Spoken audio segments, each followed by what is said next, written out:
Boa noite, seja muito bem-vindo e bem-vinda. Já estamos a postos para trazer para vocês as principais notícias desta terça-feira, 17 de outubro. Quem está comigo ao vivo aqui, Fernando Jordão. Kenzo, quem nunca danificou o carro depois de passar por um buraco? Mas saiba que a nova CAP vai ser obrigada a indenizar um motorista, viu? Te conto já. Serviço importante que o Fernando Jordão vai trazer para a gente. Agora a gente fala ao vivo também com a Vitória Melo. Polícia Civil cumpre mandado de busca e apreensão em depósito onde ficam guardados os veículos apreendidos pela PRF.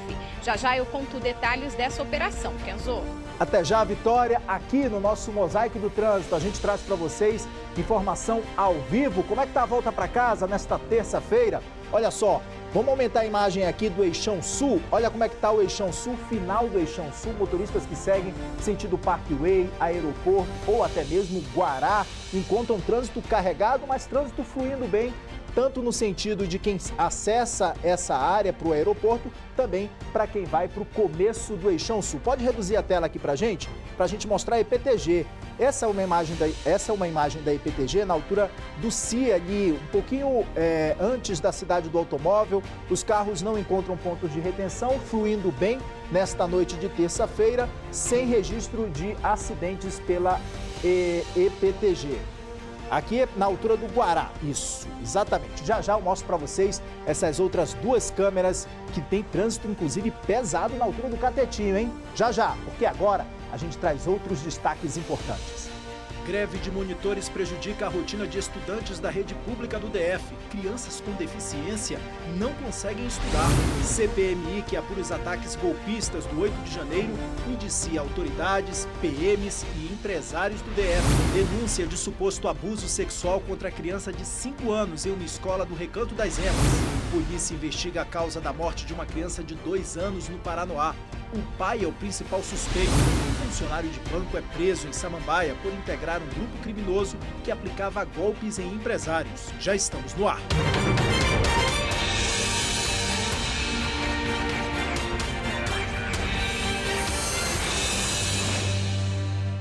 7h31. Vem comigo para eu te mostrar ao vivo como é que tá a volta para casa nessa terça-feira no nosso Mosaico do Trânsito. Agora há pouco eu mostrei aqui para vocês como é que tá o final do Eixão Sul. Me confundi todo nessa câmera aqui quando fui falar da EPTG, no viaduto do CIA. Trânsito fluindo bem na EPTG para os motoristas que seguem para Águas Claras, Taguatinga. Trânsito bom, então, agora ao vivo aqui nas câmeras do DR. Agora sim a gente vai mostrar essa imagem aqui para vocês. Da BR-060, são os motoristas que pegam sentido Samambaia, Recanto das Emas, Riacho Fundo, não encontram pontos de retenção. O trânsito acumula um pouquinho em alguns momentos ali, por conta do afunilamento de algumas faixas, mas depois o trânsito flui normalmente, sem registro de acidentes por lá, de acordo com o DR. Pode reduzir a tela aqui da 060? Vamos mostrar o Catetinho. Olha como é que está o trânsito, pessoal, do Catetinho para os motoristas que seguem na saída sul da cidade. Motoristas que vão para o Gama, por exemplo, Parkway também encontram trânsito pesado. Parado aqui no Catetinho, na Epiaçu, então, trânsito bastante intenso. O motorista que vai pegar essa via, fica aqui comigo mais um pouco, o tempo que o jornal termina, que aí sim depois você pega essa pista para poder ir para sua casa. Pode reduzir a tela aqui para a gente? Olha, já a gente mostra de novo, faz um giro de novo para mostrar para vocês como é que está a volta para casa em outros trechos. E a gente vai falar da greve de monitores que está prejudicando a rotina dos estudantes da rede pública do Distrito Federal. A principal queixa dos pais é que sem os profissionais em sala, as crianças com deficiência, por exemplo, não conseguem estudar. É o caso da Mariane, que a gente viu agora há pouco aí nas imagens. E olha, a polícia prendeu um homem que se passava por policial do Tribunal de Justiça do DF. Nas redes sociais ele postava fotos, utilizava uniformes, botões e até o distintivo do tribunal. A gente faz uma pausa muito rápida, tempo de tomar uma água e seguir aqui com a gente. Até já!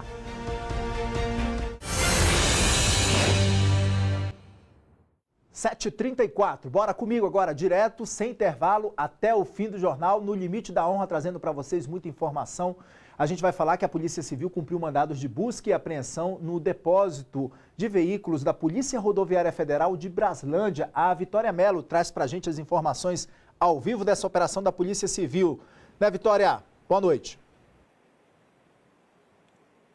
Oi, Kenzo, boa noite a você, boa noite a todos. Pois é, os agentes da Polícia Civil foram hoje de manhã até o depósito onde ficam os veículos que são apreendidos pela PRF nas BR 060, 070 e 080. A Polícia Civil investiga falhas da Polícia Rodoviária Federal em um acidente de trânsito que matou um motociclista. Esse caso foi no dia 16 de julho, na BR 080, em Braslândia. O condutor de um carro entrou na pista contrária e atingiu um motociclista que não resistiu. O motorista do veículo foi entrevistado pela Polícia Rodoviária Federal e disse que ingeriu bebida alcoólica. Mesmo assim, ele não foi levado para a 18ª Delegacia lá de Braslândia. De acordo com a Polícia Civil, os policiais também não preservaram o local do acidente. Para ter ideia, a esposa da vítima só ficou sabendo da morte do marido pelas redes sociais.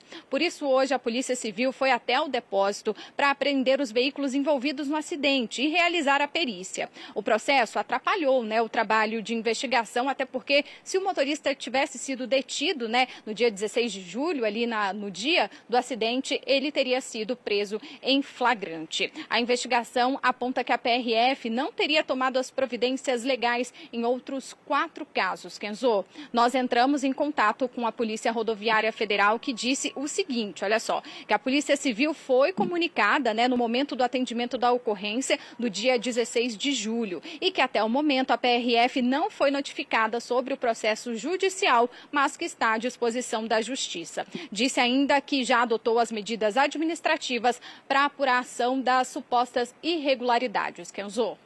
Vitória, pelas informações e pela atualização desse caso. E olha, a greve de monitores prejudica a rotina de estudantes da rede pública do Distrito Federal. A principal queixa é que sem os profissionais em sala, as crianças com deficiência não conseguem estudar. Em julho, foram nomeados 500 monitores pela Secretaria de Educação. Mariane está no 4º ano. Estuda na escola classe 502 de Samambaia Sul. Hoje, ela não vai para a aula. O motivo? A falta de monitores. Ontem ela começou a chorar dizendo que queria muito ir para a escola. Eu falei, eu vou te levar, filha, então. Chega, um mês, já passou de um mês, eu vou te levar. Quando eu cheguei lá, simplesmente fui barrada. Me colocaram para fora. A Mari tem 13 anos. A paralisia cerebral não é impedimento para que ela faça várias atividades do dia a dia. Olha só, ela aqui mexendo no tablet, ela sabe utilizar o computador adaptado, mas é claro que para muitas coisas ela acaba precisando de apoio, de monitoramento. E é nesse momento que ela está contando segundos para poder voltar a ser uma aluna na sala de aula. Eu quero que resolvam isso, ou que me deixe lá com ela, auxiliando ela até essa greve acabar, eu ajudando ela porque está afetando muito a vida dela, ou que então cabe logo essa greve para voltar tudo ao normal. A greve que está impedindo a Mari de estudar começou há mais de um mês. Desde então, já foram 3 assembleias sem uma definição para o retorno dos monitores ao trabalho.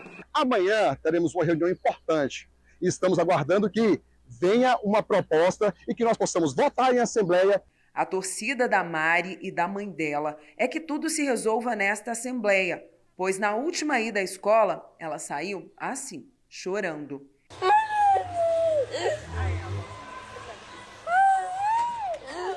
Mas o dia a dia da Mari no ambiente escolar sem greve de monitores é assim, alegre, cheio de interação com os coleguinhas. E aí, Mari? Tá bom? Tá ótimo, né, Mari? Tá ótimo. E a gente está aqui na torcida para que a Mari volte, sem dúvida, a estudar e volte a trazer toda essa alegria para todo mundo. Olha, a Secretaria de Educação disse que está num esforço para reduzir os efeitos e impactos da greve. A Secretaria informa ainda que uma nova reunião de negociação entre o GDF e o sindicato está prevista para esta semana. O relatório final da CPMI, que apura os ataques golpistas do 8 de janeiro, foi apresentado hoje no Senado Federal. Os parlamentares sugeriram o indiciamento do ex-presidente Jair Bolsonaro como mentor intelectual do 8 de janeiro. Outras 60 pessoas também tiveram o nome incluído no relatório da lista de recomendações de indiciamentos. Também estão ali ex-ministros, outras autoridades do governo Bolsonaro, empresários e membros também da então cúpula da segurança do DF, como o ex-secretário de Segurança Pública do DF, o Anderson Torres, e o ex-comandante da PM também, o coronel Fábio Augusto Vieira. O relatório final deve ser votado na manhã de quarta-feira, para depois ser encaminhado para o Ministério Público Federal, que vai pedir ou não que as pessoas apontadas sejam denunciadas e passem a responder a processos na Justiça. No caso dos militares, as acusações são responsabilidade do Ministério Público Militar. A polícia investiga a denúncia de um suposto abuso sexual contra uma criança de 5 anos em uma escola no Recanto das Emas. O abuso teria acontecido dentro da sala de aula do Jardim de Infância 603 do Recanto das Emas. Quando eu cheguei no banheiro, ele estava fazendo alguns movimentos que adulto faz. Eu voltei, quando eu cheguei, ele já estava no banheiro com a cabecinha baixa, chorando. Eu falei, meu filho, alguém já mexeu com você? Ele, sim, o tio lá na sala. Eu estava lanchando, estava tomando meu refrizinho de laranja de boa, e quando eu fui ver, ele estava pegando em mim. O suspeito de ter abusado do menino de 5 anos é educador social voluntário. Ele ajuda a professora em turmas com alunos especiais. A vítima é uma delas, tem paralisia cerebral. A mãe conta que procurou a escola, mas a direção foi omissa. A vice-diretora falou que não ia afastar ele, porque não tinha provas. Qual é a maior prova do que a palavra do meu filho? Em nota, a Secretaria de Educação disse que o educador social voluntário foi desligado e que o caso será investigado pela Polícia Civil. O suspeito foi intimado para prestar depoimento na delegacia. A vítima e outras testemunhas também serão ouvidas. Esse é o primeiro ano escolar do menino de 5 anos. Agora, a mãe não sabe se vai conseguir mandar o filho novamente para a escola.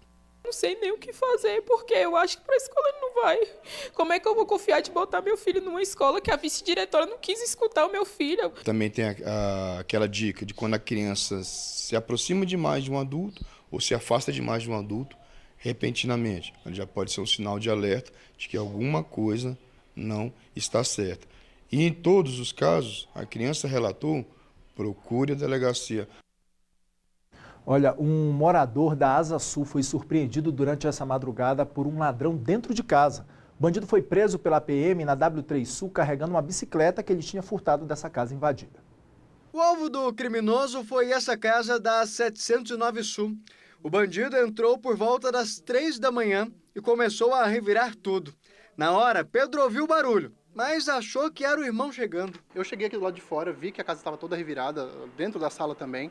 E a partir desse momento eu voltei para dentro, né? E tranquei minha família lá dentro para proteger eles. Ainda na madrugada, a polícia encontrou o ladrão andando pela W3 Sul, empurrando a bicicleta e com os objetos. Sim, nós iniciamos o patrulhamento assim que o Pedro nos solicitou. E aqui nas imediações, na 713, ele vinha andando com uma bicicleta e 2 mochilas, né? A única pessoa na W3 naquele horário, e a bicicleta se parecia muito com o que o irmão dele tinha mostrado. Então, nós abordamos tendo em vista as características da bicicleta, e aí encontramos todos os bens já com o cidadão. Mas depois que recebeu a voz de prisão, passou a ameaçar a polícia e o dono da casa. Percebeu que iria ser preso, e aí nesse momento parou de ser colaborativo, parou de informar qualquer nome, endereço, e começou a desferir palavrões e ameaçar a guarnição a todo momento. E aí conduzimos a DP junto com os materiais que nós logramos êxito em achar com o indivíduo. O criminoso acabou preso em flagrante por furto. Olha, no Recanto das Emas, 4 pessoas foram presas pelo furto de roupas em uma loja de departamentos de um shopping de Goiânia. Segundo a polícia, eles usaram uma bolsa com uma fita magnética para não serem detectados, mas toda a ação foi flagrada pelas câmeras de segurança de uma das 4 lojas furtadas. Nos vídeos, 2 pessoas aparecem enchendo as sacolas com as roupas. Assim que saíram de Goiânia, os suspeitos seguiram aqui em direção ao DF e após receber um alerta sobre essa fuga, a Polícia Rodoviária Federal abordou o carro na altura do Recanto das Emas. Eles alegaram que tinham comprado os itens sabendo que era resultado de furtos, mas os agentes verificaram que eram as mesmas pessoas das imagens repassadas pelo shopping. 2 mulheres de 18 e 19 anos e 2 homens de 24 e 30 anos foram detidos. Foram recuperadas caixas de perfume, quase 200 peças de roupas, mochilas e celulares. O diretor-geral da Polícia Civil do DF, Robson Cândido, se aposentou hoje. A aposentadoria foi publicada no Diário Oficial da União. Robson Cândido aposenta da carreira de delegado da Polícia Civil do DF. Ele foi exonerado no dia 2 de outubro após uma confusão envolvendo a esposa e a amante. O delegado responde por um processo de Maria da Penha contra a amante, além de 2 inquéritos policiais e um processo disciplinar. 7h46. A gente traz a notícia agora de que a polícia investiga a causa da morte de uma criança de 2 anos no Paranoá. Os bombeiros identificaram hematomas no corpo da vítima e o pai é o principal suspeito. A criança foi encontrada morta na manhã desta terça-feira neste apartamento, na quadra 17 do Paranoá. O menino de 2 anos morava com os pais. Essa vizinha, que prefere não se identificar, conta que a família chegou aqui há cerca de 4 meses e que o homem aparentava ser agressivo. Segundo ela, os gritos e discussões no local eram constantes. Eu ouvia, uns barulhos, a criança chorando, e a última vez que eu escutei foi a mãe do neném gritando para ele não bater nela. O policial militar que atendeu a ocorrência informou que os bombeiros chegaram a ser acionados, mas já encontraram o menino sem vida. Os militares identificaram hematomas pelo corpo da criança. A gente tentou conversar com os pais, só que ele conversava, não dava uma certeza. Ele falava que a criança tinha um problema na perna, que vivia caindo nos corredores. Não aparentava ser queda. Os pais do menino vieram prestar depoimento na delegacia e ainda não foram liberados. Tudo indica que o homem vai continuar detido. De acordo com a Polícia Militar, ele teria se identificado como professor temporário da Universidade de Brasília. E a mãe da criança seria estudante da UNB.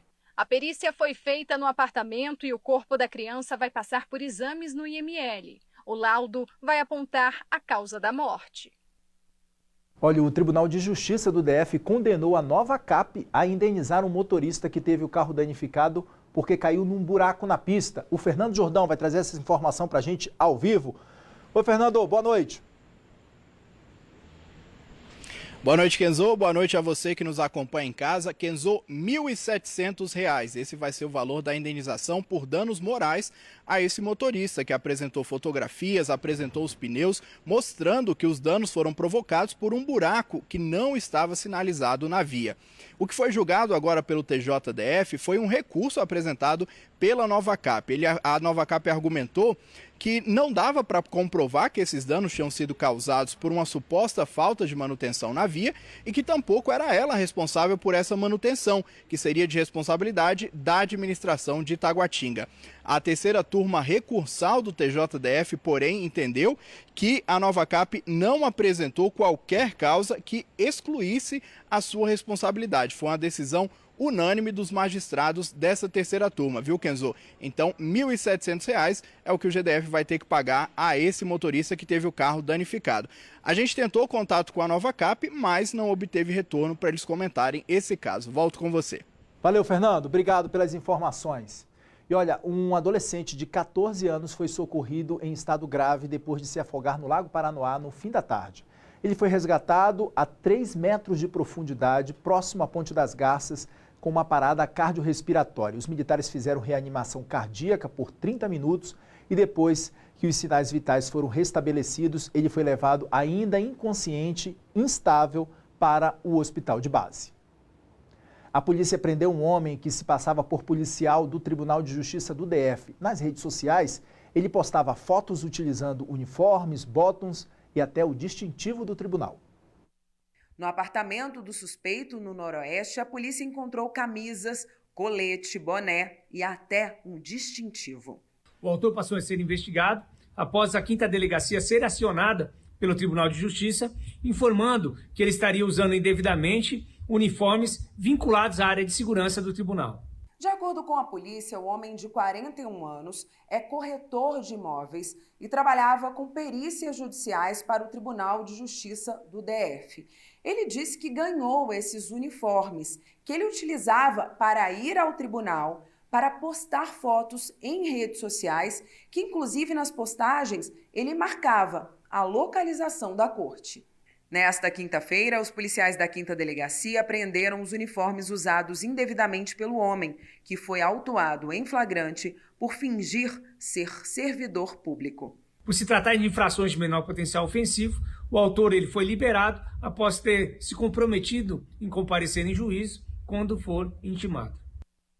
E olha, o ex-funcionário de um banco foi preso hoje em Samambaia por fazer parte de um grupo criminoso acusado de aplicar golpes em empresários. Segundo as investigações, o ex-funcionário facilitou a abertura de contas bancárias fraudulentas em nome das vítimas. E depois foram feitos saques de FGTS de maneira ilícita. O prejuízo dos empresários é de cerca de R$1.600.000. Além do bancário, 2 responsáveis por receberem esse dinheiro também foram presos em São Paulo. Além disso, a Justiça bloqueou das contas dos investigados o valor correspondente ao prejuízo. Eles vão responder por falsidade ideológica, estelionato, organização criminosa e lavagem de dinheiro. A polícia ainda procura por um 4º integrante do grupo, que seria o responsável por abrir a conta falsa no banco com o auxílio do ex-funcionário.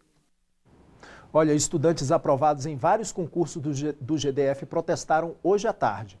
As pessoas estão pedindo as nomeações. São 11 concursos já concluídos, mas ainda sem os servidores nomeados. O concurso da Secretaria de Educação, por exemplo, foi há 1 ano e ainda não tem data para nomear os aprovados. Vale lembrar que após a nomeação, os concursados têm 30 dias para tomar posse. Nós entramos em contato com o GDF, mas ele não respondeu às nossas questões que nós fizemos aí em relação a esse protesto. Vamos dar uma olhada no trânsito aqui, rapidinho? Como é que está a imagem aqui agora pra gente? Olha só, trânsito bastante intenso aqui na BR-060. É isso, pessoal? Por favor, pode falar no ponto aqui para mim, que eu não estou conseguindo identificar bem essa imagem agora à noite. Catetinho, isso mesmo. Agora a imagem do Catetinho aqui, trânsito intenso, eu prometi para vocês, tá aí agora. Olha o trânsito carregado para os motoristas que seguem aí na EPASul. Pode reduzir a tela agora aqui pra gente. EPTG, trânsito fluindo bem aqui na EPTG, trânsito bom na altura do Guará. Pode reduzir mais uma vez a tela aqui pra gente. A gente não consegue ver bem essa imagem aqui, às vezes a câmera do DR me pega de calça curta, como a gente fala, mas aqui a gente mostra para vocês o túnel Rei Pelé com trânsito excelente. A gente fica por aqui, muito obrigado pela sua audiência. Amanhã tem mais, às 7h30 eu tô te esperando. Até lá.